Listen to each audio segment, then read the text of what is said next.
Refraction, another interesting phenomena in optics.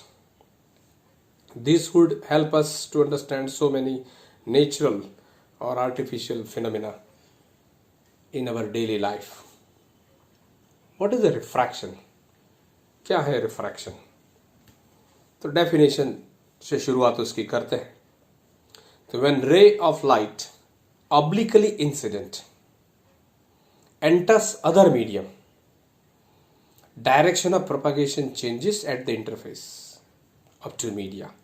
This phenomena is called refraction of light. जब light की रे obliquely incident होती है तभी इंटरफेस, जो दो मीडियम का इंटरफेस है, वहाँ बाउंड्री जो है दो मीडियम की, वो जगह पे लाइट की डायरेक्शन चेंज होती है, रे की डायरेक्शन चेंज होती है. If it is incident obliquely, keep this thing in your mind. Obliquely. What happened if it is incident normally? अगर नॉर्मली इंसिडेंट होता है तो there is no change in the direction of ray. Ray की direction में कोई change नहीं होता. ये बात अपने दिमाग में बिठा लेनी है to understand refraction. Here like laws of reflection, we have a laws of refraction. Who gave the laws of refraction? Snell. And how? He experimentally gave these laws of refraction. No theoretical derivation of this law. What are the laws of refraction? Incident ray, refracted ray, and normal at the point of incident. All three are lying in the same plane. ये तीनों एक ही plane में रहेंगे. आपके दिमाग में आएगा कि यहाँ रिफ्लेक्टेड रे भी बताया गया है, तो उसका क्या, रिफ्लेक्टेड रे का? तो रिफ्लेक्टेड रे जो मिलता है वो बहुत ही कम रिफ्लेक्शन होता है. यहाँ सिर्फ रिफ्रैक्शन नहीं होता, along with the refraction there occurs a reflection also. So the ray is shown. Okay, but right now we are not going to concentrate on that. We are concentrating on refraction. तो अब ये जो law है first, उसके बारे में बात की कि भी इंसिडेंट रे है, रिफ्रैक्टेड रे है, नॉर्मल, वो तीनों एक ही प्लेन में होंगे. दूसरा लॉ क्या है? Second law. Now looking at the second law of refraction, the ratio of sine of angle of incidence to the sine of angle of refraction is constant. Okay, that is sine I divided by sine R is equal to constant. अब ये angle I है, this angle, it is the incident ray mixed with the normal. हम normal के साथ ही ज़्यादातर angle लेते हैं. Incident ray कितना एंगल बनाता है नॉर्मल के साथ? आई. रिफ्रैक्टेड रे को आप देखिए तो वो भी नॉर्मल के साथ ही बनाता है, R. So this ratio of sine I to the sine R is constant. But ये कांस्टेंट क्या है? फिजिक्स में जो कांस्टेंट होते हैं वो कांस्टेंट फिजिकल कंडीशन के हिसाब से होते हैं. तो हमारे ये लॉ में कांस्टेंट क्या होगा? For that this constant is n/1. पर ये n/1 क्या है? It is a refractive index of medium 2 with respect to medium 1.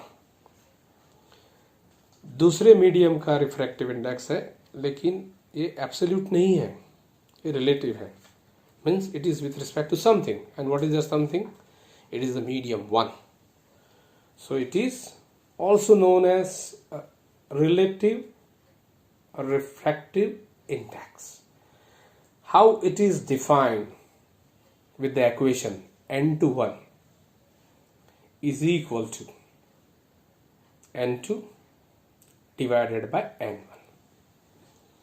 ये जो रिफ्रैक्टिव इंडेक्स है I emphasize the word the relative refractive index, that is the refractive index of medium 2 with respect to medium 1, वो किस चीज पर depend करता है?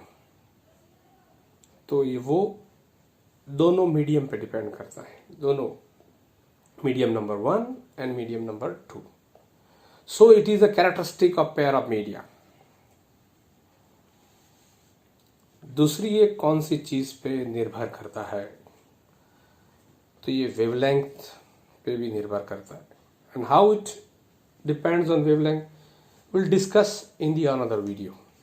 वो दूसरे वीडियो में हम इसका डिस्कशन करेंगे.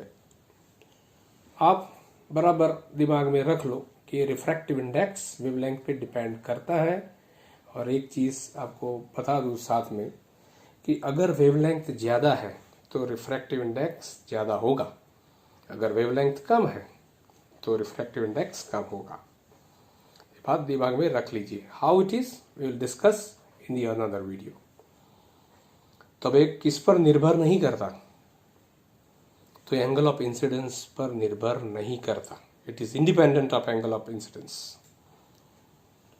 Okay, keep this 3 things in your mind for answering questions may be asked in NEET, JEE or any exam. अब हम 2 केसेस पे बात करेंगे. क्या होगा अगर ये N21 is greater than 1? If it is greater than 1, then N21 is equal to what? You see in the equation number 1. Equation number 1. This N21 is simply ratio of sin I to the sin R. तो अगर वो greater than 1 है तो sin I divided by sin R is greater than 1. तो क्या होगा? sin I is greater than sin R. तो क्या होगा? I is greater than R. तो क्या होगा? R is less than I. इसका मतलब क्या हुआ? अगर ये सिचुएशन है N21 is greater than 1 means medium 2 का रिफ्रैक्टिव इंडेक्स मीडियम 1 से ज़्यादा है, तो आपका रिफ्रैक्शन एंगल कम आएगा इंसिडेंस एंगल से. ये बात बराबर समझ लीजिए.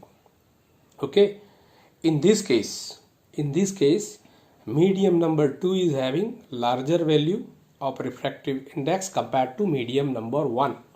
N2 is greater than N1, N21 is greater than 1. Okay, अगर N2 ज़्यादा है तो इसका मतलब हम क्या करेंगे ऑप्टिक्स में कि it is optically denser. Sometimes we simply refer denser. Optically denser नहीं लिखते, सिंपल डेंसर ही लिखते हैं. जब भी हम डेंसर लिखे तो बराबर दिमाग में ये बात भी रखना है कि it is optically denser means it is having the larger value of refractive index. In that case, that medium is optically denser. If it is having a smaller value of refractive index, then it is optically rarer. But ये relative है कि कौन से 2 medium एक दूसरे के contact में है. Okay?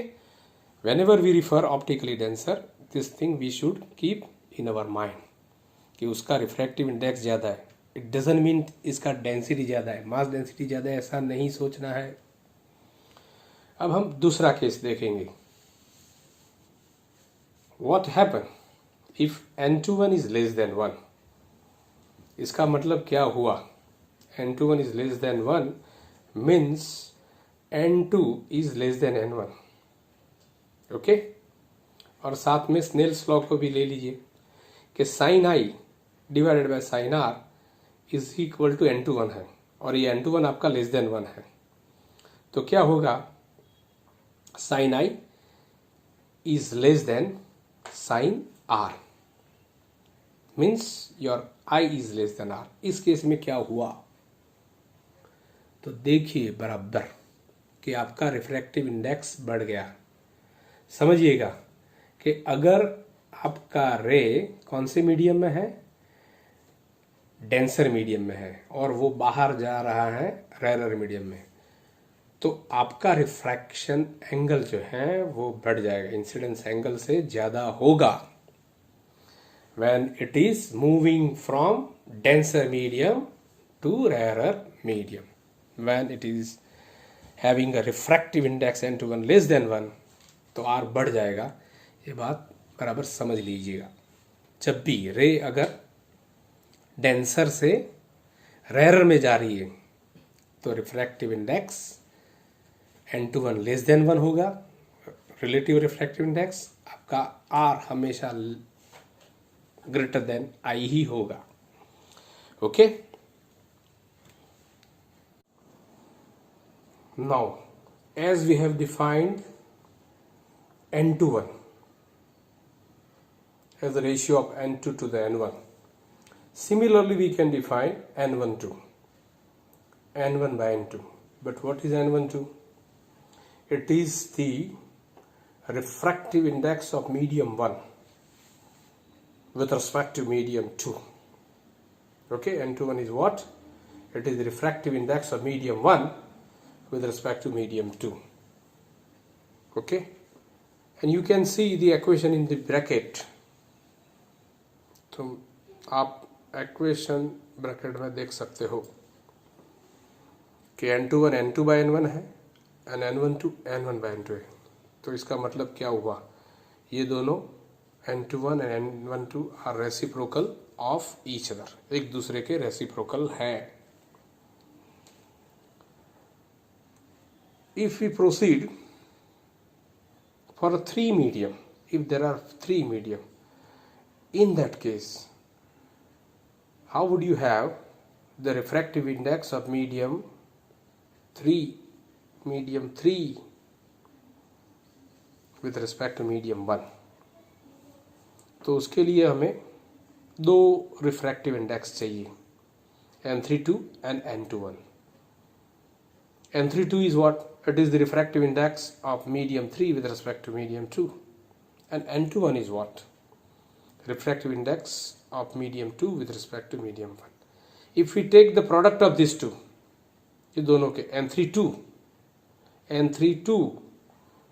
and n21, इन दोनों का हम प्रोडक्ट लेंगे तो क्या मिलेगा, n31.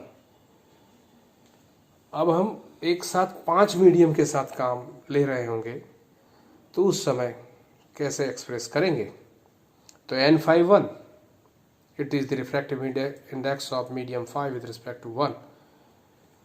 How it could be expressed? It could be expressed as product of n54, n43, n32 and n21. इन सबों का हम प्रोडक्ट लेंगे तो n51 हमें मिल जाएगा। ये जो रिजल्ट है, ये जो एक्सप्रेशन है, ये एक्सप्रेशन हमें कई एग्जाम में काम आने वाला है। तो try to understand this properly. अब हम थोड़े इम्पोर्टेंट पॉइंट जो है उनके बारे में बात करेंगे। तो हमने पहले भी बात की है कि अगर रिफ्रैक्टिव इंडेक्स ज़्यादा होगा तो इसका मतलब क्या होगा कि ऑप्टिकल डेंसिटी ज़्यादा है। Okay, mind well, the optical density depends on refractive index. Means if you are having the larger value of refractive index, मतलब कि आपकी ऑप्टिकल डेंसिटी ज़्यादा है। अगर रिफ्रैक्टिव इंडेक्स कम है तो ऑप्टिकल डेंसिटी कम है, और ये दोनों एक दूसरे के साथ कंपैरिजन में देखे जाते हैं। अगर आप कंपैरिजन करोगे optical density turpentine, optical density of turpentine and water, तो टर्पेंटाइन का ऑप्टिकल डेंसिटी वाटर से ज़्यादा है। तो turpentine is optically denser then water. साथ में एक बात हमें समझनी है कि हम जब ऑप्टिकल डेंसिटी का जिक्र करेंगे तो उसको मास डेंसिटी नहीं लेंगे। Optical density is not mass density, क्योंकि mass density you know the mass per unit volume. अगर ज़्यादा मास कम वॉल्यूम में होगा तो डेंसिटी ज़्यादा है। कौन सी density? Mass density. But optical density it has to do with refractive index. अगर आप कंपैरिजन करोगे टर्पेंटाइन और वाटर का, तो turpentine is having larger value of optical density than that of water. But mass density किसका ज़्यादा है दोनों में? इन दोनों में मास डेंसिटी वाटर का ज़्यादा है टर्पेंटाइन की कंपैरिजन में। तो ये दोनों थिंग आपको ख्याल में रखनी है, mass density and optical density. Mass density has to do with the mass per unit volume and optical density has to do with refractive index.